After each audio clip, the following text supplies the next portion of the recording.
ഒരു നാടിനെ ഒന്നടങ്കം പിടിച്ചുകുലുക്കിയ ദുരന്തം. നവീൻ എന്നൊരു ചെറുപ്പക്കാരൻ വാടകയ്ക്ക് കൊടുത്തിരുന്ന തന്റെ ഫ്ളാറ്റിലെ താമസക്കാർ ഒഴിഞ്ഞുപോയതിനെ തുടർന്ന് ഫ്ളാറ്റിനകമൊക്കെ ഒന്ന് തുറന്നു നോക്കുന്നതിനായി അപ്പാർട്ട്മെന്റിലേക്ക് എത്തി. പഴയ വാടകക്കാരാകട്ടെ എന്തോ ചില അത്യാവശ്യമുണ്ടെന്ന് പറഞ്ഞുകൊണ്ട് ഫ്ളാറ്റ് പൂട്ടി താക്കോല് പോലും നൽകാതെയായിരുന്നു അവിടെ നിന്ന് ഒഴിഞ്ഞുപോയത്. അതുകൊണ്ട് തന്നെ തന്റെ കൈവശമുള്ള സ്പെയർ കീ ഉപയോഗിച്ച് നവീൻ ഫ്ളാറ്റ് തുറന്ന് അകത്തേക്ക് കയറി പ്രധാന ഹാളിലെത്തിയപ്പോഴായിരുന്നു നടുക്കുന്ന ഒരു കാഴ്ച നവീന്റെ കണ്ണിൽപ്പെടുന്നത്. ഹാളിന്റെ ഒത്ത നടുക്കുള്ള ഭിത്തിയിൽ ചുവന്ന പെയിന്റ് അടിച്ചിരിക്കുന്നു. നേരത്തെ അവിടെ ഒരു അലമാരിയായിരുന്നു. ആ സ്ഥാനത്താണ് ഇപ്പോൾ ചുവന്ന നിറത്തിലുള്ള പെയിന്റ് അടിച്ചിരിക്കുന്നത്. അത് കണ്ടപ്പോൾ തന്നെ എന്തോ ഒരു അസ്വാഭാവികത തോന്നിയ നവീൻ ആ ഭിത്തിക്ക് സമീപത്തേക്ക് എത്തി. അതിരൂക്ഷമായ ഗന്ധമായിരുന്നു നവീന്റെ മൂക്കിലേക്ക് ആ സമയത്ത് ഇരച്ചു കയറിയത്. ഫ്ളാറ്റിനകമൊക്കെ വിശദമായി അരിച്ചു പറക്കി നോക്കിയ നവീന് ഒരു കാര്യം വ്യക്തമായി. ചുവപ്പ് പെയിന്റ് അടിച്ച ഭിത്തിക്ക് സമീപത്തു നിന്നുമാണ് രൂക്ഷഗന്ധം വമിക്കുന്നത്. എന്തോ ഒരു സ്പെല്ലിംഗ് മിസ്റ്റേക്ക് തോന്നിയ നവീൻ ആ നിമിഷം തന്നെ വിവരം പോലീസ് സ്റ്റേഷനിൽ വിളിച്ചറിയിച്ചു. വിവരമറിഞ്ഞ പോലീസ് സംഘം 1 മണിക്കൂറിനകം തന്നെ നവീന്റെ ഫ്ളാറ്റിന് സമീപത്തേക്ക് എത്തി. ഫ്ളാറ്റിന് സമീപത്ത് പോലീസിനെ കണ്ടപ്പോൾ ആളുകളൊക്കെ ഒന്ന് പരിഭ്രാന്തരായി. നവീന്റെ ഫ്ളാറ്റിനുള്ളിലേക്ക് കയറിയ നിമിഷത്തിൽ തന്നെ പോലീസ് സംഘത്തിനും ആ ഗന്ധം അനുഭവപ്പെട്ടു തുടങ്ങി. ഫ്ളാറ്റിന് പുറത്തേക്കിറങ്ങി അവിടെ കൂടി നിന്ന ആളുകളോട് ചുറ്റികയോ ഉളി പോലെയുള്ള എന്തെങ്കിലും ആയുധമോ ഉണ്ടെങ്കിൽ കൊണ്ടുവരാൻ ആവശ്യപ്പെട്ടു. പോലീസ് ആവശ്യപ്പെട്ടതിനെ തുടർന്ന് നാട്ടുകാർ തങ്ങളുടെ കൈവശമുള്ള ആയുധങ്ങളൊക്കെ പോലീസിന് കൈമാറി. നാട്ടുകാരുടെ കൂടി സാന്നിധ്യത്തിൽ ചുവപ്പ് പെയിന്റ് അടിച്ചിട്ടുള്ള ഭിത്തിയുടെ ഭാഗം അടിച്ചിളക്കി തുടങ്ങി. അങ്ങനെ പോലീസ് സംഘം ഭിത്തി തുറക്കുന്നതിന് മറ്റൊരു കാരണം കൂടി ഉണ്ടായിരുന്നു. ഭിത്തിയിൽ ചുവപ്പ് പെയിന്റ് അടിച്ചിരിക്കുന്ന ഭാഗത്ത് നേരത്തെ ഒരു അലമാരയുണ്ടായിരുന്നു. ഇപ്പോൾ ആ അലമാര കാണാനില്ല. അങ്ങനെ നവീൻ പറഞ്ഞതിനെ തുടർന്നാണ് ആ ഭാഗത്ത് ഒരു പരിശോധന നടത്താൻ പോലീസ് സംഘം തീരുമാനിച്ചത്. നേരത്തെ അവിടെയുണ്ടായിരുന്ന ഭിത്തി അലമാര സിമന്റ് ഇട്ട് മൂടിയ ശേഷം അതിന് പുറത്ത് ചുവന്ന പെയിന്റ് അടിച്ചിരിക്കുകയാണ്. അങ്ങനെ ചെയ്യണമെങ്കിൽ അതിലെന്തോ സംഭവമുണ്ടെന്ന് പോലീസിന് വ്യക്തമായി. പോലീസിന്റെ നിർദ്ദേശത്തെ തുടർന്ന് നാട്ടുകാരിൽ ചിലർ ഭിത്തി ഇളക്കി തുടങ്ങി. ഭിത്തിയിലെ സിമന്റ് പാളികൾ ഇളകി വരുംതോറും അവിടെയുള്ള ആളുകളൊക്കെ അവരുടെ മൂക്ക് പൊത്തി തുടങ്ങിയിരുന്നു.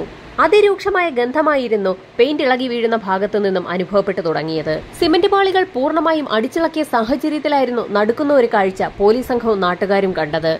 ഭിത്തിക്കുള്ളിൽ ഒരു വ്യക്തിയെ ഒടിച്ചു മടക്കിയ നിലയിൽ വെച്ചിരിക്കുകയാണ്. ആ വ്യക്തി ആണാണോ പെണ്ണാണോ എന്ന് പോലും തിരിച്ചറിയാൻ പറ്റാത്ത അവസ്ഥയിലേക്ക് മാറിയിരിക്കുകയാണ്. ശരീരം പൂർണ്ണമായും ദ്രവിച്ച് അസ്ഥികൂടമായി മാറിയിട്ടുണ്ട്. ശരീരഭാഗങ്ങളൊക്കെ ദ്രവിച്ചു തുടങ്ങിയിട്ടുണ്ടെങ്കിലും ആ മൃതദേഹത്തിൽ ധരിച്ചിട്ടുള്ള വസ്ത്രം സാരിയാണെന്ന് പോലീസിന് വ്യക്തമായി. വാടകയ്ക്ക് കൊടുത്തിരുന്ന ബാംഗ്ലൂരിലെ ഒരു ഫ്ളാറ്റിൽ വാടകക്കാർ പോയി 4 മാസം കഴിഞ്ഞപ്പോൾ ചുവരിനുള്ളിലെ ഭിത്തിക്കുള്ളിൽ നിന്നും ഒരു സ്ത്രീയുടെ മൃതദേഹം കണ്ടുകിട്ടിയെന്നുള്ള വാർത്ത നാടാകെ പരന്നു. പോലീസിന്റെ നിർദ്ദേശത്തെ തുടർന്ന് ഫോറൻസിക് സംഘവും വിരലടയാള വിദഗ്ധരുമൊക്കെ സംഭവസ്ഥലത്തേക്ക് എത്തി. ഫ്ളാറ്റിനുള്ളിൽ നടത്തിയ തിരച്ചിലിനൊടുവിൽ ഒഴിഞ്ഞ നിലയിലുള്ള നിരവധി പെർഫ്യൂം കുപ്പികളാണ് കണ്ടെത്താൻ കഴിഞ്ഞത്. പോലീസ് സംഘം നവീനെ ചോദ്യം ചെയ്തപ്പോൾ താൻ വാടകയ്ക്ക് കൊടുക്കുന്നതിന് മുൻപ് ആ ഫ്ളാറ്റിൽ അത്തരത്തിലുള്ള പെർഫ്യൂം ബോട്ടിലുകൾ ഇല്ലായിരുന്നു എന്നുള്ള കാര്യം അയാൾ പോലീസിനോട് വ്യക്തമാക്കി. ഈ സമയത്തായിരുന്നു ഫോറൻസിക് സംഘത്തിന്റെ പരിശോധനയിൽ ചില നിർണായക കാര്യങ്ങൾ കണ്ടെത്താൻ കഴിഞ്ഞത്.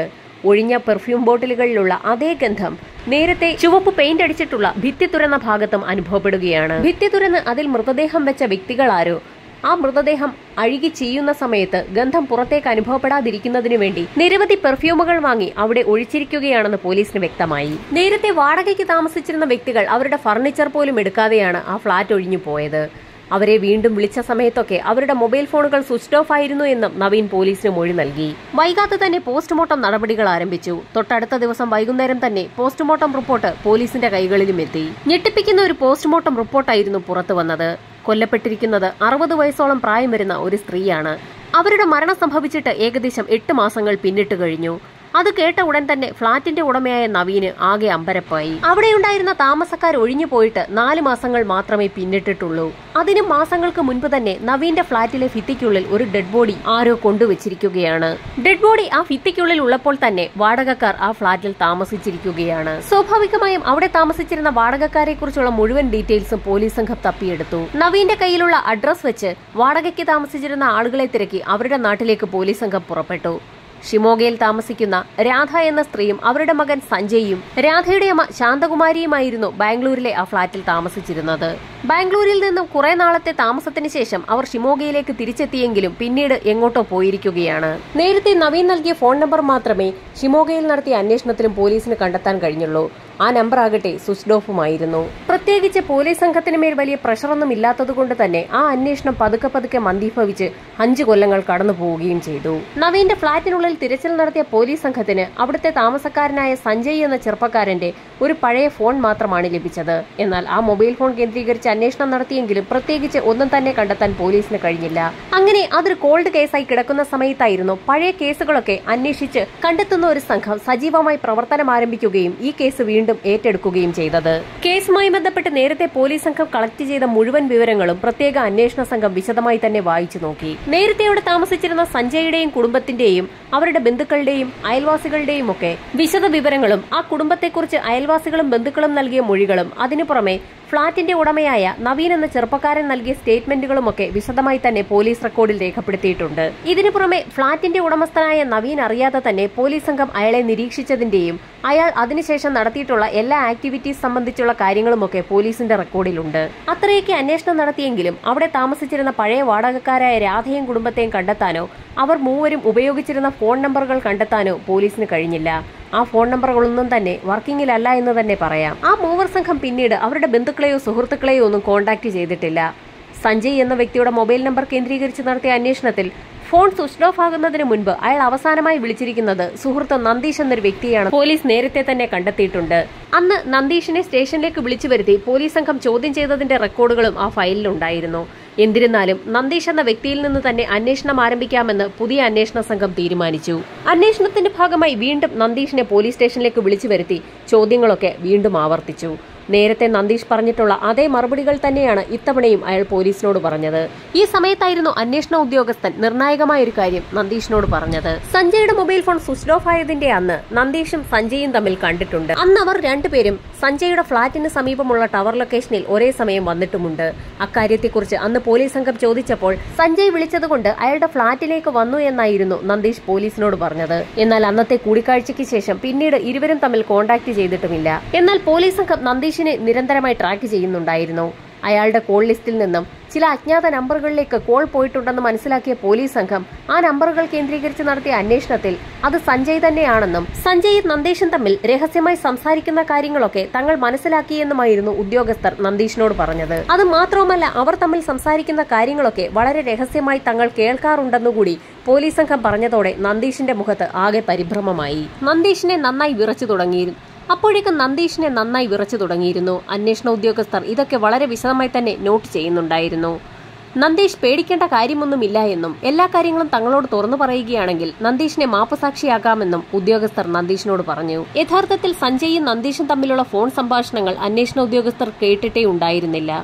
അവർ മനഃപൂർവ്വം നന്ദീഷിനെ വീഴ്ത്തുന്നതിന് വേണ്ടി ഒരു ഗെയിം കളിച്ചതായിരുന്നു. അവർ വിരിച്ച വലയിലാകട്ടെ നന്ദീഷ് പെടുകയും ചെയ്തു. അന്വേഷണ സംഘത്തിന്റെ ചോദ്യം ചെയ്യലിൽ പിടിച്ചു നിൽക്കാൻ കഴിയാതെ നന്ദീഷ് പല കഥകളും പറഞ്ഞു തുടങ്ങി. സഞ്ജയ് വിളിച്ചതനുസരിച്ചായിരുന്നു അവരുടെ ഫ്ളാറ്റിലേക്ക് നന്ദീഷ് പുറപ്പെട്ടത്. അവിടെ എത്തിയപ്പോൾ കാണുന്നത് ഫ്ളാറ്റിനുള്ളിൽ വീണ് കിടക്കുന്ന സഞ്ജയുടെ മുത്തശ്ശി ശാന്തകുമാരിയെയാണ്. അവർക്ക് ജീവനില്ല എന്നുള്ള കാര്യം നന്ദീഷിന് വ്യക്തമായി. സഞ്ജയെ നല്ല രീതിയിൽ പഠിപ്പിക്കുന്നതിന് വേണ്ടിയായിരുന്നു ഷിമോഗയിൽ നിന്നും ആ കുടുംബം ബാംഗ്ലൂരിലേക്ക് എത്തിയത്. അവിടെ എത്തിയപ്പോഴും അവരുടെ മുത്തശ്ശി ശാന്തകുമാരിക്ക് സ്വഭാവത്തിൽ മാറ്റമൊന്നും ഉണ്ടായിരുന്നില്ല. വളരെ നിർബന്ധ ബുദ്ധിക്കാരിയായ ശാന്തകുമാരിക്ക് അവരുടെ മകൾ രാധയുണ്ടാക്കുന്ന ഭക്ഷണം തന്നെ എല്ലാ ദിവസവും കഴിക്കണമെന്നുള്ളത് നിർബന്ധമുള്ള കാര്യമായിരുന്നു. സഞ്ജയെ പഠിപ്പിക്കുന്നതിനും ആ കുടുംബം മുന്നോട്ട് നയിക്കുന്നതിനും വേണ്ടി രാധ പല വീടുകളിലും ജോലി ചെയ്യാൻ പോകുന്നത് പതിവായിരുന്നു. അങ്ങനെ ഒരു ദിവസം ജോലി പൂർത്തിയാക്കി വീട്ടിലേക്ക് മടങ്ങി വന്നത് ഒരൽപ്പം വൈകിയായിരുന്നു. അതുകൊണ്ട് തന്നെ വീട്ടിൽ ഭക്ഷണം പാകം ചെയ്യാൻ കഴിയാത്ത സാഹചര്യമുള്ളതുകൊണ്ട് ഒരു ഹോട്ടലിൽ നിന്ന് ഭക്ഷണം വാങ്ങിക്കൊണ്ടായിരുന്നു രാധ വീട്ടിലേക്ക് എത്തിയത്. രാധ വീട്ടിലേക്കെത്തിയ സമയത്ത് തന്നെ സഞ്ജയും എത്തി. 3 പേരും ഒരുമിച്ചിരുന്ന് ഭക്ഷണം കഴിക്കാമെന്ന് കരുതി മുത്തശ്ശിയെയും അവർ ഡൈനിങ് ടേബിളിന് സമീപത്തേക്ക് വിളിച്ചു. ഭക്ഷണം ഓരോന്നായി ശാന്തകുമാരിക്ക് വിളമ്പി കൊടുക്കുകയും ചെയ്തു. ഈ സമയത്തായിരുന്നു പുറത്തുനിന്ന് വാങ്ങിയ ഭക്ഷണമാണ് തനിക്ക് മുൻപിൽ വിളമ്പി വെച്ചിരിക്കുന്നതെന്ന് മനസ്സിലാക്കിയ ശാന്തകുമാരി അവയൊക്കെ തട്ടിത്തെറിപ്പിച്ചത്. അങ്ങനെ എല്ലാവർക്കും വിളമ്പി വെച്ചിരിക്കുന്ന ഭക്ഷണം ഓരോന്നോരോന്നായി ശാന്തകുമാരി പാത്രങ്ങൾ ഉൾപ്പെടെ നിലത്തെറിഞ്ഞുടയ്ക്കാൻ തുടങ്ങി. കഴിച്ചുകൊണ്ടിരുന്ന ഭക്ഷണങ്ങൾ പിടിച്ചു വാങ്ങി ശാന്തകുമാരി നിലത്തെറിഞ്ഞുടയ്ക്കുന്നത് കണ്ട സഞ്ജയ് അവിടെയിരുന്ന ദോശത്തവയെടുത്ത് മുത്തശ്ശിയുടെ തലയിലേക്ക് ആഞ്ഞടിച്ചു. തികച്ചും അപ്രതീക്ഷിതമായി ആയിരുന്നു സഞ്ജയ് അത് ചെയ്തത്. പക്ഷെ അടിയേറ്റ് മുത്തശ്ശി താഴെ വീഴുകയും ചെയ്തു. തന്റെ അമ്മയെ ശരിക്കും പാടുപെടുത്തുന്നത് കണ്ടതുകൊണ്ടാണ് ശാന്തകുമാരിയെ സഞ്ജയ് ഒരു നിമിഷത്തെ ദേഷ്യം കൊണ്ട് അടിച്ചു വീഴ്ത്തിയത്. ഈ കാഴ്ച കണ്ടുകൊണ്ട് അവിടേക്ക് ഓടിയെത്തിയ രാധ നിലവിളിച്ച് കരഞ്ഞു തുടങ്ങി. കാരണം അവരുടെ അമ്മയാണ് തറയിൽ ചലനമില്ലാതെ കിടക്കുന്നത്.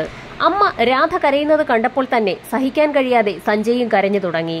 പെട്ടെന്ന് തന്നെ അമ്മയെ ഹോസ്പിറ്റലിലേക്ക് കൊണ്ടുപോകണമെന്ന് രാധ പറഞ്ഞു. ശാന്തകുമാരിയെ ഹോസ്പിറ്റലിലേക്ക് കൊണ്ടുപോയാൽ അവരുടെ തലയിൽ അടിയേറ്റത് എങ്ങനെയെന്നുള്ള ചോദ്യമുണ്ടാകുമെന്നും അതിന് തങ്ങൾ എന്ത് മറുപടി നൽകുമെന്നായിരുന്നു സഞ്ജയുടെ സംശയം. ഈ സമയത്തായിരുന്നു അമ്മ ശാന്തകുമാരിയെ ഹോസ്പിറ്റലിലേക്ക് കൊണ്ടുപോയാൽ അതിനുത്തരവാദി തന്റെ മകനാണെന്ന് ഹോസ്പിറ്റലുകാർ മനസ്സിലാക്കുമെന്നും അതേ തുടർന്ന് അവൻ പോലീസ് പിടിയിലാകുമെന്നുമുള്ള കാര്യം രാധ ഓർത്തത്. അതുകൊണ്ട് തന്നെ രാധ അമ്മ ശാന്തകുമാരിയുടെ മുറിവ് വെച്ച് കെട്ടുന്നതിനായി കുറച്ച് മരുന്നുകളും പഞ്ഞിയുമൊക്കെ വാങ്ങിവരാൻ മകൻ സഞ്ജയെ മെഡിക്കൽ സ്റ്റോറിലേക്ക് പറഞ്ഞയച്ചു. എന്നാൽ ആ മരുന്നുകൊണ്ട് അവർ ശുശ്രൂഷ നടത്തിയെങ്കിലും 2 ദിവസത്തിനകം തന്നെ ശാന്തകുമാരിയുടെ മരണവും സംഭവിച്ചു. തുടർന്ന് എന്ത് ചെയ്യണമെന്നറിയാൻ കഴിയാതെ വന്ന സാഹചര്യത്തിലായിരുന്നു സുഹൃത്ത് നന്ദീഷിനെ അവരുടെ ഫ്ളാറ്റിലേക്ക് വിളിച്ചു വരുത്തിയത്. അറിയാതെ ചെയ്തു പോയൊരു തെറ്റിന്റെ പേരിൽ തന്റെ മകൻ പോലീസ് പിടിയിലാകുന്നത് കാണാൻ തനിക്ക് കഴിയില്ല എന്ന് പറഞ്ഞുകൊണ്ട് രാധ ഉറക്കെ കരഞ്ഞു തുടങ്ങി. അങ്ങനെ ഈ കുറ്റകൃത്യത്തിൽ നിന്നും എങ്ങനെ രക്ഷ നേടാമെന്ന് മൂവർ സംഘം ഒരുമിച്ചിരുന്ന് ആലോചന തുടങ്ങി. ആലോചനയുടെ അവസാനം ഒരു ഡ്രം വാങ്ങാൻ അവർ തീരുമാനിച്ചു. ആ ഡ്രമ്മിനുള്ളിലേക്ക് ശാന്തകുമാരിയുടെ മൃതദേഹം കുത്തിയിറക്കിയ ശേഷം ഷിമോഗ മേഖലയിലുള്ള ഏതെങ്കിലും വനത്തിനുള്ളിൽ കൊണ്ടുപോയി കത്തിക്കാനായിരുന്നു മൂവർ സംഘം തീരുമാനിച്ചത്. അങ്ങനെ സഞ്ജയും നന്ദീഷും ചേർന്ന് ഒരു ഡ്രം വാങ്ങിക്കൊണ്ടുവന്ന് ശാന്തകുമാരിയെ അതിലേക്ക് ഇറക്കി വെക്കാൻ നോക്കി. അവരെത്ര ശ്രമിച്ചിട്ടും ശാന്തകുമാരിയെ ഡ്രമ്മിനുള്ളിലേക്ക് ഇറക്കി വെക്കാൻ മാത്രം കഴിഞ്ഞില്ല. അങ്ങനെ ആ ദൗത്യം സംഘം ഉപേക്ഷിക്കുകയായിരുന്നു. മൃതദേഹം എവിടെ കൊണ്ടുപോയി ഉപേക്ഷിക്കണമെന്നുള്ള ആലോചന തകൃതിയായി നടന്നുകൊണ്ടേയിരുന്നു. ഇതിനിടയിൽ മൃതദേഹ ഭാഗങ്ങൾ അഴുകി തുടങ്ങി. ഈ സമയത്തായിരുന്നു രാധയുടെയും സഞ്ജയുടെയും ശ്രദ്ധ വീടിനുള്ളിലെ അലമാരിയിലേക്ക് പതിഞ്ഞത്. ശാന്തകുമാരിയുടെ മൃതദേഹം ആ അലമാരിയിൽ വെച്ച് അടയ്ക്കാൻ തന്നെ അങ്ങനെ അവർ തീരുമാനിച്ചു. അങ്ങനെ ആ മൂവർ സംഘം ശാന്തകുമാരിയുടെ മൃതദേഹം അലമാരിക്കുള്ളിലേക്ക് തിരികെ കയറ്റുകയും ഭിത്തി അലമാരിയുടെ വാതിൽ അടയ്ക്കുകയും ചെയ്തു. തൽക്കാലത്തേക്ക് പ്രശ്നത്തിനൊരു പരിഹാരമായെങ്കിൽ പോലും ഓരോ ദിവസം കഴിയും തോറും പ്രശ്നം യഥാർത്ഥത്തിൽ രൂക്ഷമായി തുടങ്ങുകയായിരുന്നു. ശാന്തകുമാരിയുടെ മൃതദേഹ ഭാഗങ്ങളൊക്കെ അഴുകി രൂക്ഷഗന്ധം പുറത്തേക്ക് വമിച്ചു തുടങ്ങി. ഈ സമയത്ത് സഞ്ജയ് പുറത്ത് കടയിൽ പോയി ഒരു ടേപ്പ് വാങ്ങിക്കൊണ്ടുവരികയും അലമാരിയുടെ വിടവുള്ള ഭാഗങ്ങളിലൊക്കെ ആ ടേപ്പ് ഉപയോഗിച്ച് അടയ്ക്കുകയും ചെയ്തു. ഏതാനും ദിവസങ്ങൾ കൂടി കഴിഞ്ഞപ്പോൾ ആ ടേപ്പിനെയും മറികടന്നുകൊണ്ട് രൂക്ഷഗന്ധം പുറത്തേക്ക് വമിച്ചു തുടങ്ങി. അപകടം മണത്ത രാധയും സഞ്ജയും നന്ദീഷിന്റെ കൂടി സഹായത്തോടുകൂടി കുറച്ച് സിമന്റ് വാങ്ങിക്കൊണ്ടുവരികയും ആ അലമാരി പൂർണ്ണമായും സിമന്റ് ഇട്ട് ഉറപ്പിക്കുകയും ചെയ്തു.